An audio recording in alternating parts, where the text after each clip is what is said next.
各位弟兄姊妹早晨，今日係7月26日主日。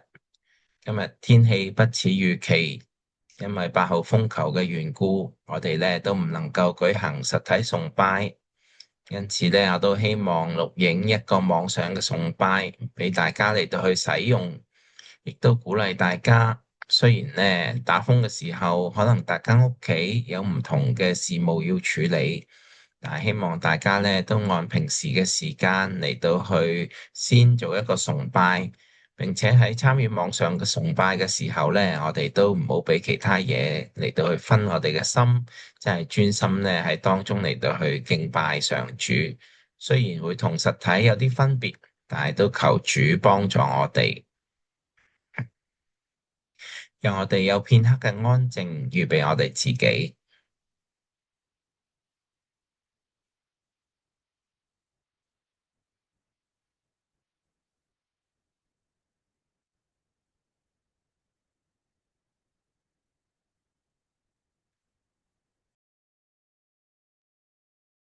請聽今日嘅宣召，你們要稱謝耶和華，求告他的名，在萬民中傳揚他的作為。詩篇105篇第1節，讓我哋都以詩歌獻上敬拜我哋嘅上主。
天空降下雨水，愛在灌溉，小花吸取這愛，綻放色彩。當失腳與困苦，你應許沒變改，令內心深感應到，神大愛深過似海。感恩你在每刻賜下厚愛，供給所需一切，令我心喝彩，祝福我在這生，信心不會變改，懷着謙卑心靈讚頌你愛。神是我這生供應者，祝福滿滿傾瀉，緊擁抱我渡過寒夜。神是我這生供應者，因光照我荒野，許多咒詛靠着你可改寫。神應許嗎哪降在曠野，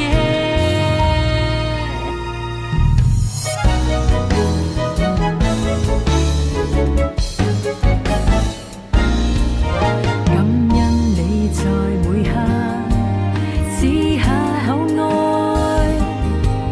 供給所需一切，令我心喝彩，祝福我在這生，信心不會變改，懷着謙卑心靈讚頌你愛。神是我這生供應者，祝福滿滿傾瀉，緊擁抱我渡過寒夜。神是我這生供應者，因光照我荒野，許多咒詛靠着你可改寫。神應許嗎哪降在曠野，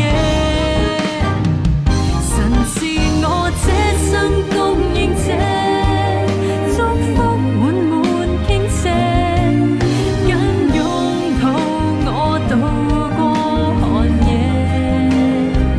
神是我這生供應者，因光照我荒野，許多咒詛靠着你可改寫。神應許嗎哪降在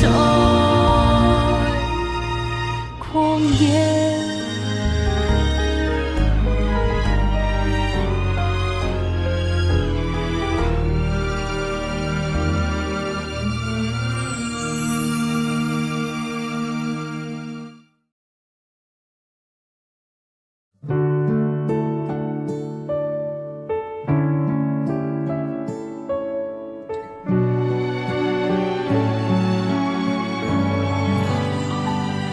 這天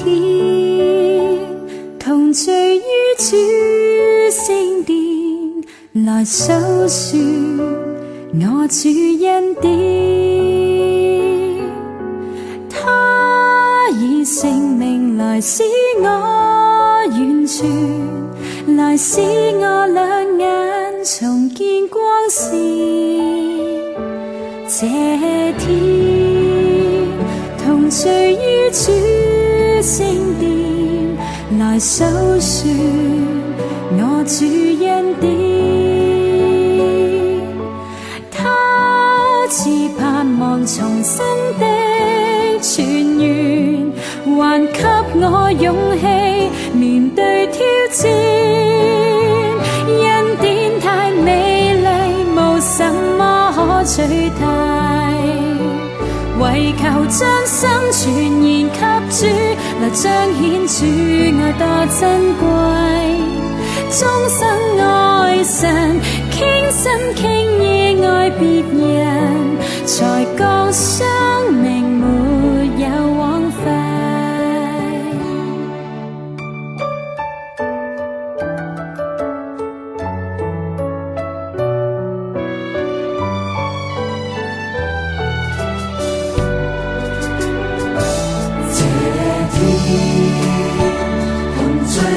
主聖殿來訴說我主恩典，他以聖命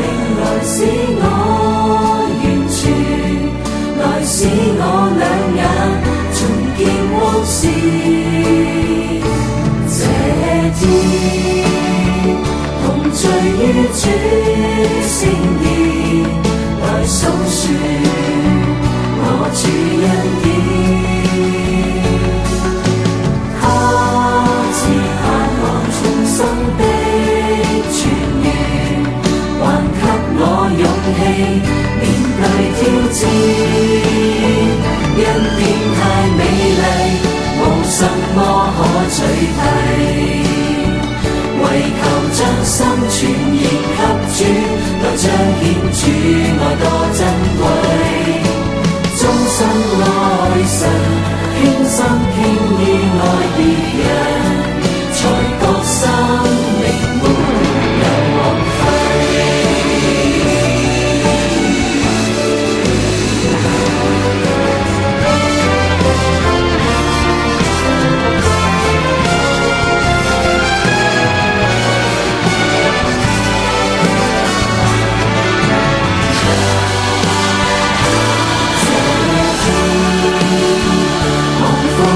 主一次良心期，我主差遣，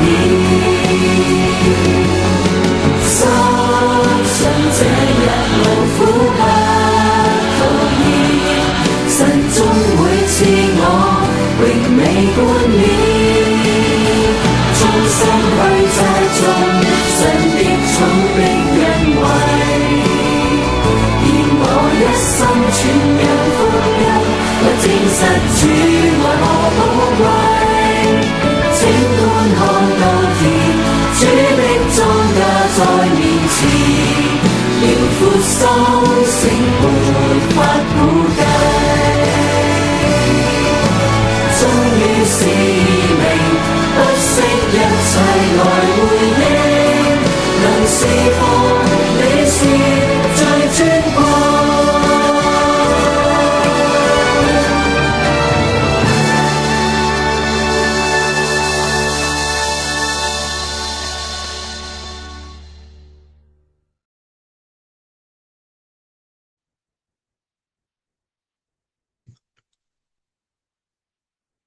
讓我哋同心祈禱，創造天地、掌管萬有、平靜風同海嘅主上帝，喺呢個狂風驟雨嘅日子，颱風正吹襲我哋嘅香港。雖然窗外風雨交加，天氣惡劣，但我哋嘅心卻喺你裏面得着無比嘅安穩。因為知道你係我哋嘅避難所，係我哋嘅力量，係我哋喺患難中隨時嘅幫助。主啊，我哋滿心感謝你。雖然今日我哋嘅弟兄姊妹因為天氣關係無法返到教會裏面實體嘅相聚，但係感謝你賜下科技嘅便利，讓我哋仍然跨越空間嘅限制，喺網上同心合意敬拜你。求主將我哋分散喺各家各戶嘅心緊緊連結喺一齊，讓我哋嘅敬拜唔受風雨阻隔，願我哋嘅禱告同讚美如香塵列在你面前。我哋見到喺呢個惡劣天氣裏面仍需要緊守崗位嘅人員，求主差遣天使天軍保護醫護人員、紀律部隊、交通從業員、物業管理同埋各項緊急服務人員嘅腳步，賜佢哋出入平安。我哋都求主嘅憐憫，看顧環境、居住環境欠佳、無家可歸，甚至係正受風暴影響嘅弱勢社群。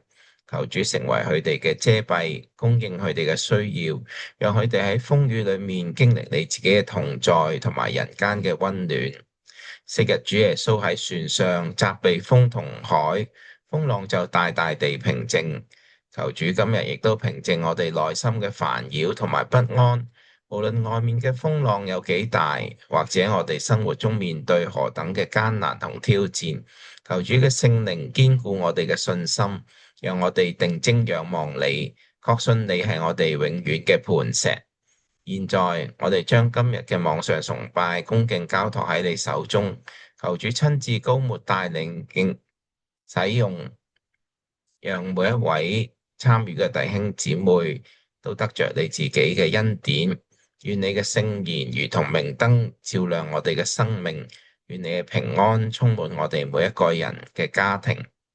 我哋咁樣同心宣告、祈求、感謝，係奉靠主耶穌基督得勝嘅名字求，阿門。我哋都同眾主禱文圓滿我哋嘅禱告。我們在天上的父，願人都尊父的名為聖。願父的國降臨，願父的旨意行在地上，如同行在天上。我們日用的飲食，求父今日賜給我們，又求饒恕我們的罪，因為我們饒恕得罪我們的人，不叫我們陷入試探，拯救我們脫離那惡者。因為國度、權柄、榮耀，全是父的，直到永遠。阿門。現在係聆聽聖道嘅時間。今日嘅經文係分別記載喺創世記、馬太福音同埋羅馬書。請聽我讀出創世記29章15至到28節。拉班對雅各說：雖然你是我的親戚，怎麼可以讓你白白服侍我呢？告訴我，你要什麼作工資呢？拉班有兩個女兒，大的名叫利亞，小的名叫拉結。利亞的雙眼無神，拉結卻長得美貌秀麗。雅各愛拉結，就說：我願為你的小女兒拉結服侍你7年。拉班說：我把她給你，勝過給別人，你與我同住吧。雅各就為拉結服侍了7年。他因為愛拉結，就看這7年如同幾天。雅各對拉班說：日期已經滿了，請把我的妻子給我，我好與她同房。拉班就擺設筵席，請了當地所有的人。到了晚上，拉班帶女兒利亞來送給雅各，雅各就與她同房。拉班也把自己的婢女悉帕給女兒利亞作婢女。到了早晨，看啊，她是利亞。雅各對拉班說：你向我做的是什麼事呢？我服侍你不是為拉結嗎？你為什麼欺騙我呢？拉班說：大女兒還沒有給人，就先把小女兒給人。我們這地方沒有這樣的規矩。你先為這個滿了7日，我們就把那個也給你。不過你要另外再服侍我7年。雅各就這樣做了。滿了利亞的7日，拉班就把女兒拉結給雅各為妻。第二段嘅經文係記載喺馬太福音13章31至到33節，44至到52節。他又設個比喻對他們說：天國好比一粒芥菜種，有人拿去種在田裏，它原比所有的種子都小，等到長起來，卻比各樣的菜都大，且成了樹，以致天上的飛鳥來在它的枝上築巢。他又對他們講另一個比喻：天國好比麵酵，有婦人拿來放進3斗麵裏，直到全團都發起來。天國好比寶貝藏在地裏，人發現了就把它藏起來，歡歡喜喜地去變賣一切所有的，買這塊地。天國又好比商人尋找好的珍珠，發現一顆極貴重的珍珠，就去變賣他一切的所有的，買下這顆珍珠。天國又好比網撒在海裏，聚攏各種魚類。網一滿，人們就把它拉上岸，坐下來，揀好的收在桶裏，不好的丟掉。世代的終結也要這樣。天使要出來，把惡人從義人中分別出來，丟在火爐裏，在那裏要哀哭切齒了。耶穌說：這一切的話你們都明白了嗎？他們對他說：明白了。他對他們說：凡文士學習作天國的門徒，就像一個家的主人從他庫裏拿出新的和舊的東西來。第3段經文係羅馬書8章26至到39節。同樣，我們的軟弱有聖靈幫助，我們本不知道當怎樣禱告，但是聖靈親自用無可言語的嘆息替我們祈求。那監察人心的知道聖靈所體貼的，因為聖靈照着上帝的旨意替聖徒祈求。我們知道萬事都互相效力，叫愛上帝的人得益處，就是按他旨意被召的人。因為他所預知的人，他也預定他們效法他兒子的榜樣，使他兒子在許多弟兄中作長子。他所預定的人，他又召他們來；所召來的人，他又稱他們為義；所稱為義的人，他又叫他們得榮耀。既是這樣，我們對這些事還要怎麼說呢？上帝若幫助我們，誰能敵擋我們呢？上帝既不顧惜自己的兒子，把我們眾人捨了，豈不把萬物和他一同白白地賜給我們嗎？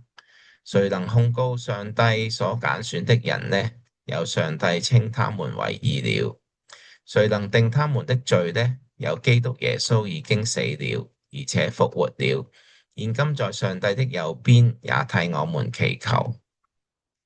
誰能使我們與基督的愛隔絕呢？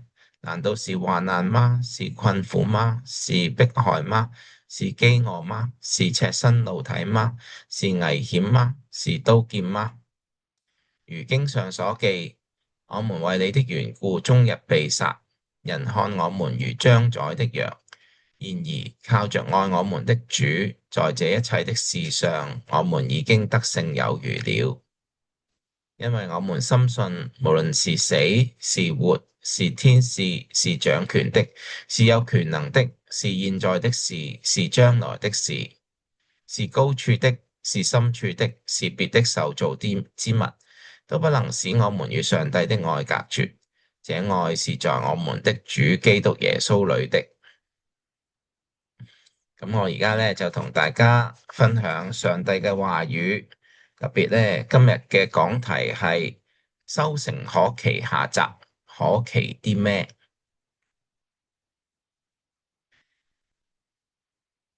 咁今日咧係7月26號，暑假咧都眨下眼就過咗一半啦。呢個題目其實咧係我2個星期前喺鯉魚門堂講咗道，咁嗰次嘅題目咧係呢個收成可期。嗰次咧係講聖經裏面大家都好熟噶啦，撒種嘅比喻。我當然咧唔會喺度重複講述，但係咧只係講一個重點。其實撒種嘅比喻係講俾邊個聽嘅咧？係咧講俾撒種嗰啲人，亦即係我哋去傳福音嗰啲人聽，係咧要叫我哋咧唔好灰心，深信咧最後咧有成果嘅。如果大家有興趣咧，我都可以轉發鯉魚門堂嗰個講道錄音俾大家嘅。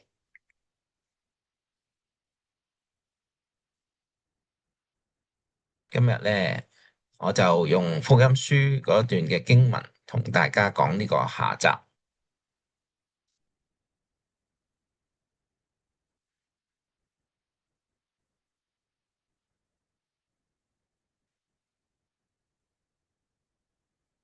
咁咧，我哋今日所睇福音書嘅經文，馬太福音13章31至33節，44至52節。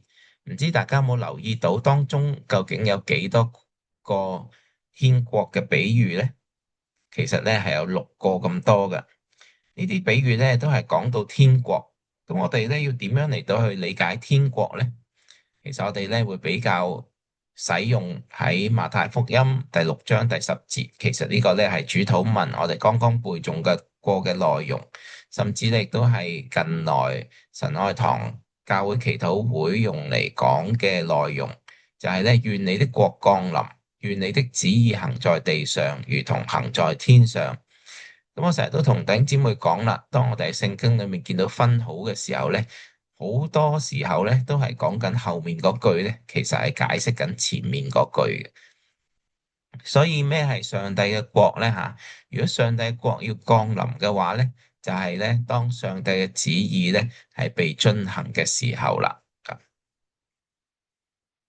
我哋咧係喺一個咁樣嘅理解底下咧嚟到去睇以下嘅經文嘅。頭一個經文咧係一個我哋可能都好熟悉啦，或者話呢幾個比喻咧，其實大家都會有啲印象嘅。第一個咧係芥菜種嘅比喻。其實芥菜種咧雖然好細啦，大家睇到呢度有幅圖啦嚇，但係佢又唔係真係咧最細嘅種子嚟嘅。今天我哋知道，不過都係好細啦嚇。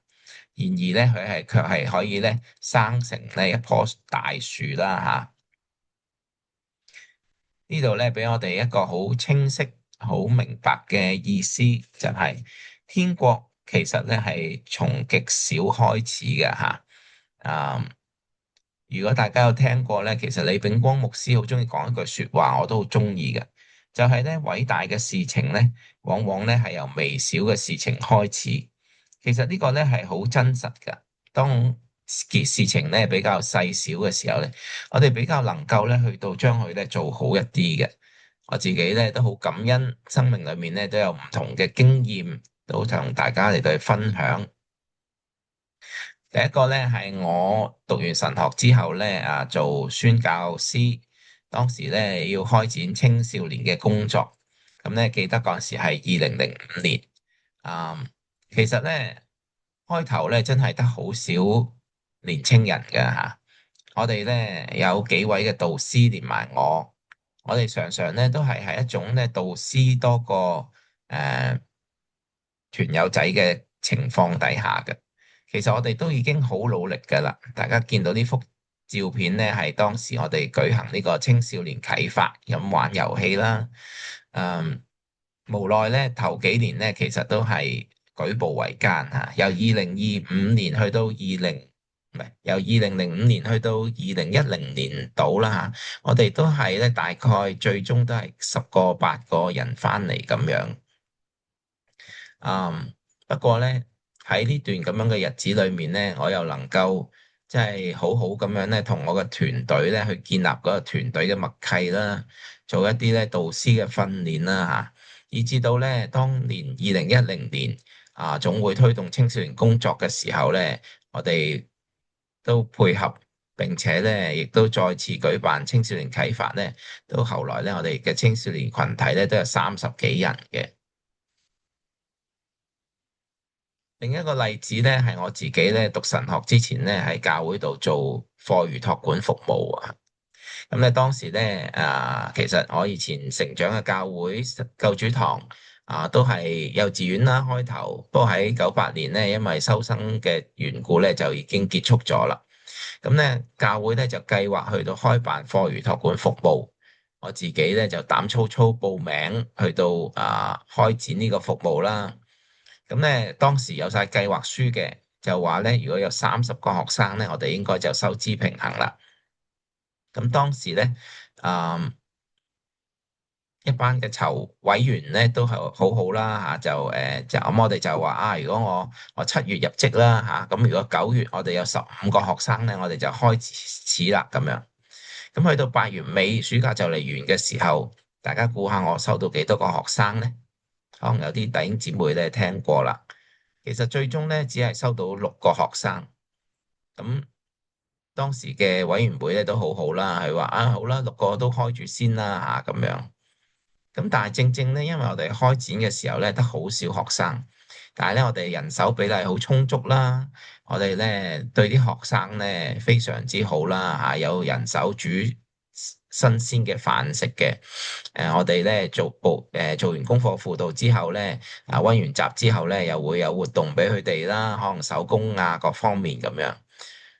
如是者咧呢個消息咧好快就傳開，喺一個學期之後咧，我哋嘅學生人數咧已經咧即刻上到去30人啦。所以咧，其實一方面我哋有時話萬事起頭難，但係其實咧一個微小嘅開始咧，都可能係一個祝福嚟嘅。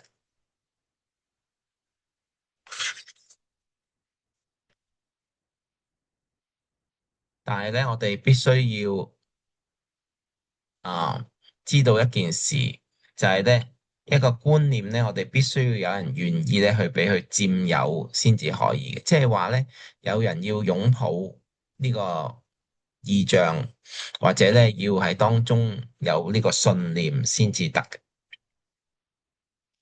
然後第二個比喻咧就係面教嘅比喻啦。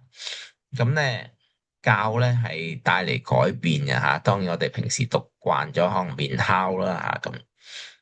對於猶太人而言咧，其實當佢哋用教嚟做比喻嘅時候咧，往往咧唔係咁正面嘅嚇。有時咧喺耶穌嘅比喻裏面，我哋都聽到嚇。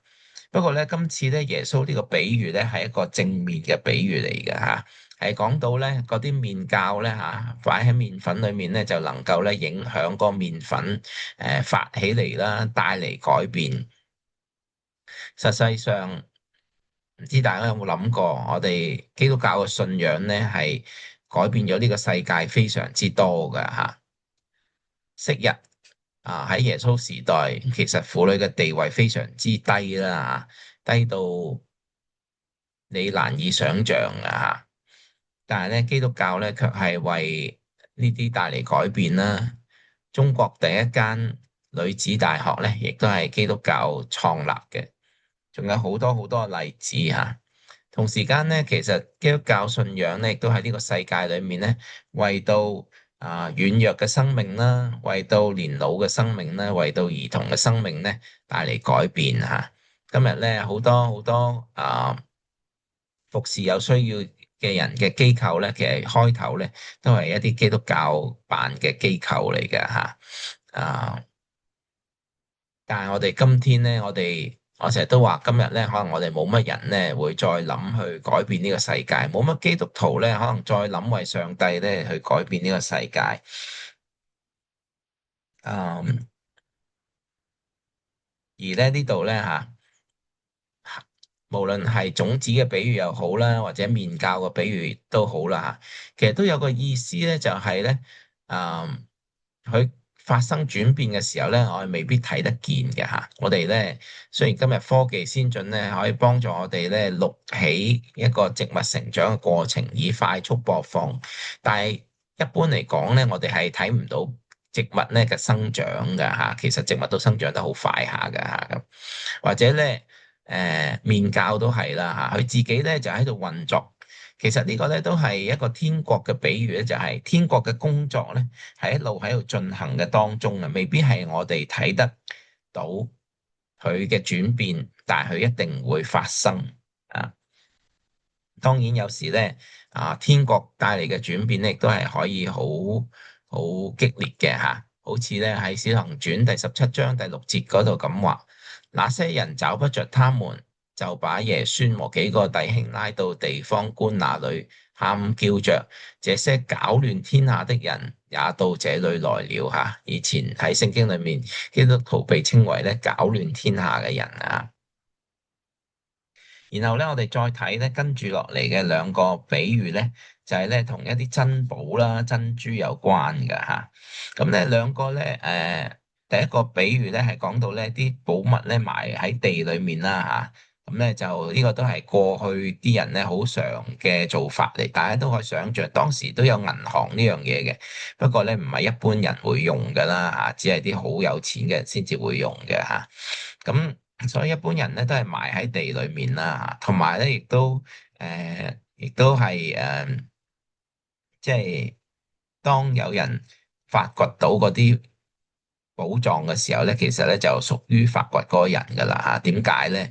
因為當時可能好多人咧係個情況係佢可能要離開佢自己嗰個家園啦嚇，有啲原因可能被擄啊，或者各種原因，咁佢就將啲貴重嘅嘢咧埋喺地裏面咧，諗住咧之後翻嚟咧攞翻嘅嚇。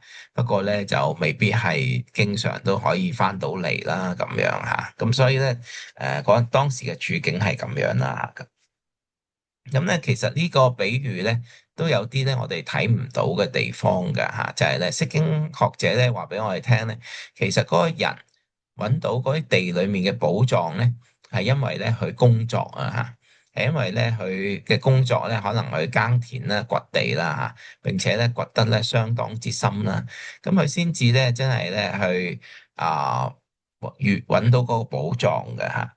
呢個咧係有一個含義咧，俾我哋咧就係、其實今日咧我哋啊係會喺我哋嘅工作裏面咧與耶穌嚟到相遇嘅嚇。雖然今日咧我哋普遍嘅人咧都覺得工作好壓榨啦嚇，呢個亦都可能係事實嚟嘅嚇。但係咧，其實喺我哋嘅基督教信仰裏面咧，工作亦都係我哋嘅召命嚟嘅嚇。昔日無數嘅世代裏面，有好多人喺佢嘅工作崗位上面咧，忠心耿耿嚟到去見證基督，亦都去咧去服侍別人啊。所以咧，呢個都係我哋好重要嘅一件事嚟。而另一個比喻咧，就係嗰個珍珠嘅比喻啦嚇。呢個咧嗰個講到咧嗰個人咧揾到一個好靚嘅珍珠啦嚇，咁商人呢個咧其實亦都講到咧天國咧其實係好美麗嘅。唔知大家覺得天國美唔美麗啦嚇？或者你信仰對你嚟講咧係一個點樣嘅事情咧嚇？其實遵守上帝嘅旨意咧，並唔係一件冷酷、暗淡、苦惱嘅事，而係一種咧可愛嘅事情嚟噶吓。同埋咧，呢個重價嘅珍珠咧，只有一顆嘅啫吓。啊，其實呢個咧，我上次都有提過下嘅，就係咧，今日咧呢個世界上面好多事情咧都好似好好咁，但係咧就變成咧 good is the enemy of the best 啊吓。上次我都提過吓，今日咧好多嘢都好有意思嘅，但係我哋咧有冇真係啊體會到信仰咧，先至係最重要嘅咧？我哋相信獨一嘅真神，我哋嚟到去敬拜佢、侍奉佢，呢個先至係最重要嘅咧吓，咁樣。然之後咧，我哋就今日我哋唔睇嗰個咧，將漁獲收好嗰個比喻啦，我哋直接跳到最尾一個咧，新舊庫藏嘅比喻。其實咧呢個咧都係好啊特別噶吓。我哋呢個最後呢個比喻咧，我哋聽落去好似未完咁樣嘅，佢非常之簡短嘅吓。第52節嗰個咁話，他對他們說：凡文士學習作天國的門徒，就像一個家的主人，從他庫裏拿出新的和舊的東西來啊！啊！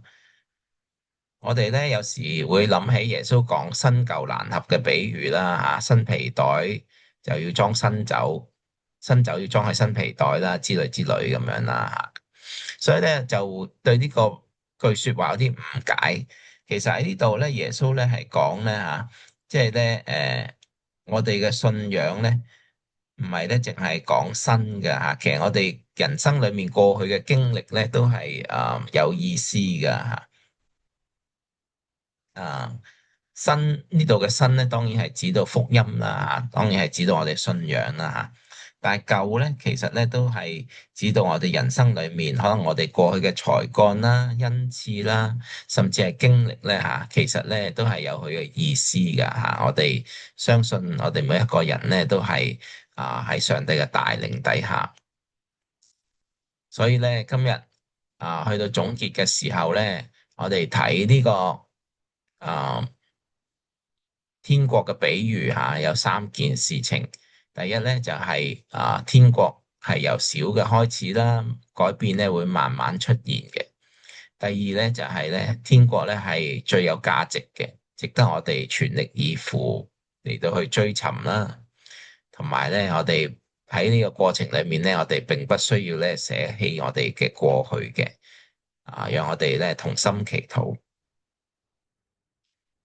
叫我哋咧嚟到去禱告你，求你幫助我哋，讓呢啲種子咧都種喺我哋嘅內心，讓天國咧真係喺我哋生命裏面咧嚟到去發芽生長，讓我哋咧能夠咧為你嘅名作見證。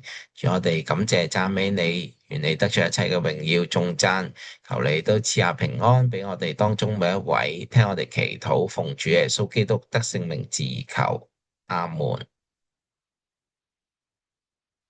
好，咁我哋而家咧都唱一首回應詩。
咁咧就網上崇拜燈，我哋就收唔到奉獻啦。不過奉獻咧都係我哋對上帝嘅恩典嘅回應。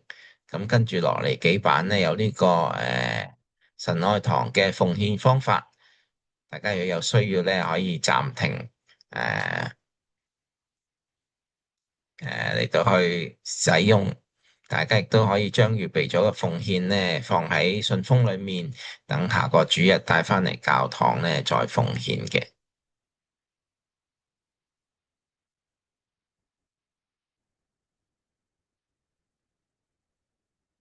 咁我哋都一齊喺度祈禱，主，我哋感謝你俾我哋手有奉獻嘅能力，求主賜下智慧，教導我哋咧點樣嚟到去使用。